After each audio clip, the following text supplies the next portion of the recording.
చూడు మామ, ఈ రీల్ నీకోసమే. నువ్వు ఒక 15 సంవత్సరాల వాళ్ళకి నీకు ఒక టెన్షన్ లేకుంటుంది. అరే ఆ బాధ్యత ఉండాలి, ఇది ఉండాలని ఏం లేకుంటుంది.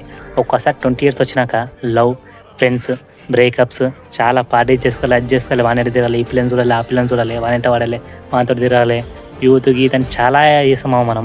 ఒక్కసారి 25 years వచ్చినాక అప్పుడు స్టార్ట్ అవుతాము నీకు అసలు లైఫ్ ఏంటో తెలుసా. మనకి రిలేటివ్స్ ఉంటారు మనకి, అరే నీ కొడుకు ఏం చేస్తుండు, చదువుకుంటున్నా, జాబ్ చేస్తున్నా, ఇంకా జాబ్ రాలేదా, ఎంత సంపాదిస్తుండ్రు.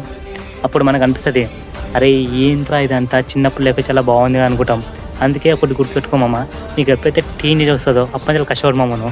ఎంత కష్టపడాలనుకుంటే అంత కష్టపడు. అప్పట్లో మాకు చెప్పేటోళ్ళు లేకుండే, అరే ఇట్లుంటారా లైఫ్ అని చెప్పి. చాలామంది ఇప్పుడు ఇన్ఫ్లుయెన్స్ వచ్చిండు, మనకు సలహా ఇస్తుండ్రు, అరే ఈ ఏజ్ చేస్తే బాగుంటుందని చెప్పి. నాకు తోచినంతే మీకు చెప్తున్నా, మీకు ఎప్పుడైతే టీనేజ్ వస్తుందో అప్పటి నుంచి కష్టపడండి, లైఫ్లో ఎంజాయ్ చేయండి, కష్టపడుతూ పైసలు సంపాదిస్తూ మీరు లైఫ్ని గడపండి, ఓకేనా. ఎవ్వరు ముంగల తలకాయ దించి అరే వీడేంట్రా ఇట్లా అని చెప్పి అసలు అనుకోదు మనం. అరే వీడేంట్రా ఇట్లా ఎదిగిండు ఇంత చిన్న వయసులో అని చెప్పి వాళ్ళు గర్వంగా చెప్పుకోవాలి మనం, సరేనా.